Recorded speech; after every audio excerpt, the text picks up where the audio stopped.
Mit navn det er Lars Lyngå, og jeg arbejder i Danske Bank. Men altså det jeg laver, det er selvfølgelig at ringe ud til kunderne, til de kunder jeg nu har, og som jeg passer og plejer på investeringsområdet.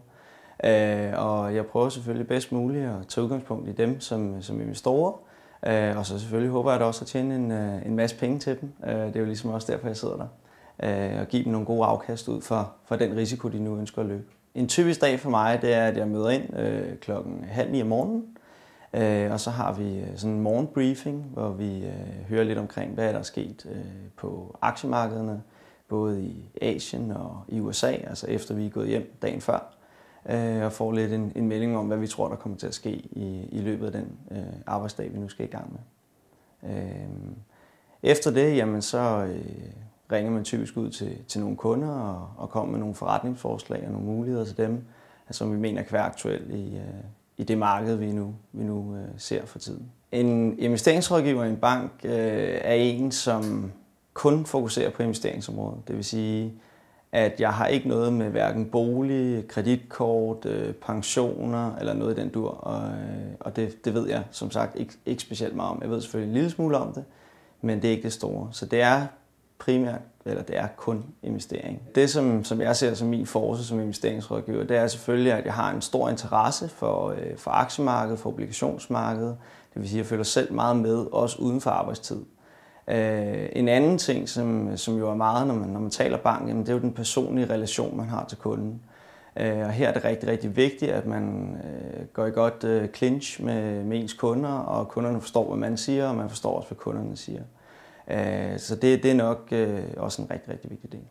Jeg startede som elev, hvor jeg har været en 2-årig elevuddannelse igennem, og så ved siden af det har jeg så læst en akademiuddannelse i finansiel rådgivning, og er nu i gang med at tage en HD2-del i finansiering. Og det er ligesom måden, man kan sige, hvis man vil inden for investeringsverdenen, jamen så skal man have en finansieringsuddannelse af en art. Det kan enten være en kan-mærkefinansiering eller en HD-finansiering. Mit billede af banksektoren, det er bestemt ikke kedeligt. Vi har en sjov dialog, også kollegaer imellem. Vi kan godt lide at drille hinanden lidt. Og så er det jo et super spændende job med, at man aldrig ved, hvad man står op til dagen efter. Altså nu kunne man se det med jordskælvet i Japan. Det havde man nok ikke lige forudset. Så det ændrer jo fuldstændig ens hverdag. Og det er en af de ting, som jeg synes, der gør jobbet super spændende. Det bedste, der kan ske på en arbejdsdag, vil jeg sige, er, hvis der er rigtig godt gang i den. Det vil sige, at telefonerne ringer meget, og vi taler med mange kunder. Det er selvfølgelig også rigtig lækkert, når aktiemarkedet det er i plus. Det giver sådan en lidt bedre stemning, så er det jo naturligt, at vi alle sammen tjener lidt flere penge, og kunderne også er glade. Så en travl dag kan også faktisk være en rigtig god dag. Det er en udfordrende hverdag. Det er en meget afvekslende hverdag, så dagene er aldrig de samme.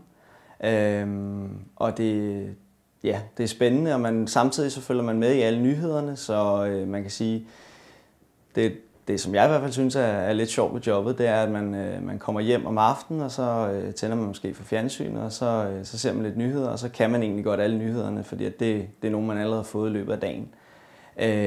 Så man er meget up-to-date, og det gør faktisk også, at hvis man er ude i vennekredse, jamen, så kan man tale med om rigtig, rigtig mange ting, fordi at man følger meget med i hvordan verdenssamfundet er.